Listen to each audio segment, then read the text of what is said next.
పంచాయతీ ఎన్నికల్లో ఖమ్మం భద్రాద్రి జిల్లాల్లో కాంగ్రెస్ హవా కొనసాగుతోంది. ఇప్పటికే ఏకగ్రీవంలో కాంగ్రెస్ ముందంజలో ఉంది. ముఖ్యంగా మంత్రుల నియోజకవర్గాల్లో ఎక్కువ పంచాయతీలు ఏకగ్రీవమయ్యాయి.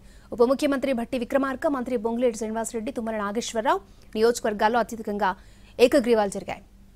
ఖమ్మం జిల్లాలో 3 విడతల్లో 64 పంచాయతీలు ఏకగ్రీవమయ్యాయి. కాంగ్రెస్కి 55, సిపిఐకి 4, సిపిఐ ఎంఎల్కు 2, బీఆర్ఎస్కి 1 దక్కాయి. ఇక భద్రాద్రి జిల్లాలో 471 పంచాయతీలకు గాను 40 ఏకగ్రీవమయ్యాయి. 27 కాంగ్రెస్, 3 సిపిఎం, 7 సిపిఐ దక్కించుకోగా 3 చోట్ల స్వతంత్రులు ఏకగ్రీవమయ్యారు.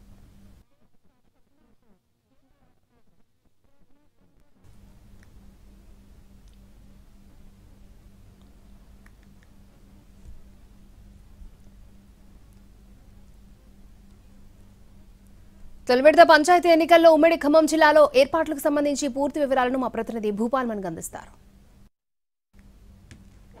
గ్రామ పంచాయతీ ఎన్నికలకు సంబంధించి రేపు పోలింగ్ జరగనుంది. దీనికి సంబంధించి రాజకీయ పార్టీలకు అంటే రాజకీయ పార్టీల గుర్తులు కాకుండా వేరే గుర్తులతో అంటే రాజకీయాలతో సంబంధం లేకుండా ఈ ఎన్నికలు జరగనున్నాయి. అయినప్పటికీ దీంట్లో ఈ ఎన్నికలకు సంబంధించి రాజకీయ పార్టీల ప్రభావితం అయితే ఎక్కువగానే ఉందని చెప్పవచ్చు.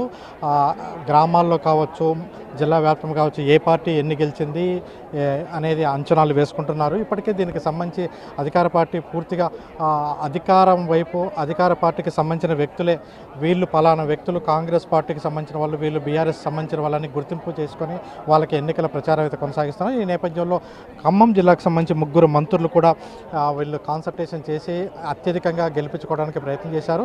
ఈ నేపథ్యంలో ఖమ్మం జిల్లా అదేవిధంగా భద్రాద్రి కొత్తగూడెం జిల్లా అంటే భద్రాద్రి కొత్తగూడెం జిల్లాలో 471 పంచాయతీలు ఉండగా దీనికి సంబంధించి ఇప్పటివరకు పలు వీటిలో ఏకగ్రీవం అయితే చేయించుకున్నారు. ఈ ఏకగ్రీవానికి సంబంధించి కూడా ఎక్కువ శాతం కాంగ్రెస్కు వచ్చేటట్టుగానే చూసుకున్నారు మనం చూడొచ్చు. అదేవిధంగా భద్రాద్రి కొత్తగూడెం జిల్లా విషయానికి వచ్చేసరికి మొదటి విడతగా 8 మండలాల్లో 159 గ్రామ పంచాయతీలకి ఎన్నికలు జరుగుతున్నాయి. దీంట్లో 14 ఏకగ్రీవం అయ్యాయి. ఈ 14 కూడా 10 కాంగ్రెస్ గెలుపొందడం జరిగింది. అంటే మొత్తం కూడా ఇక్కడ 40 గ్రామ పంచాయతీలు ఏకగ్రీవం కాగా అందులో 27 కాంగ్రెస్, 3 సిపిఎం, 3 సిపిఐ, 3 స్వతంత్ర అభ్యర్థులు కూడా గెలుపొందడం జరిగింది.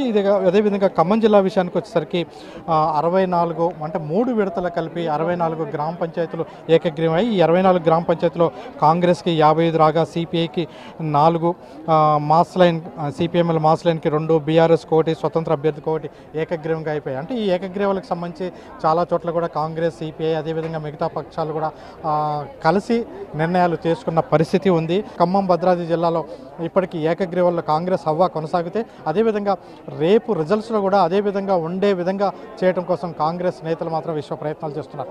కెమెరా పర్సన్ బుద్ధితో భూపాల్, ఎన్టీవీ, ఖమ్మం నుంచి.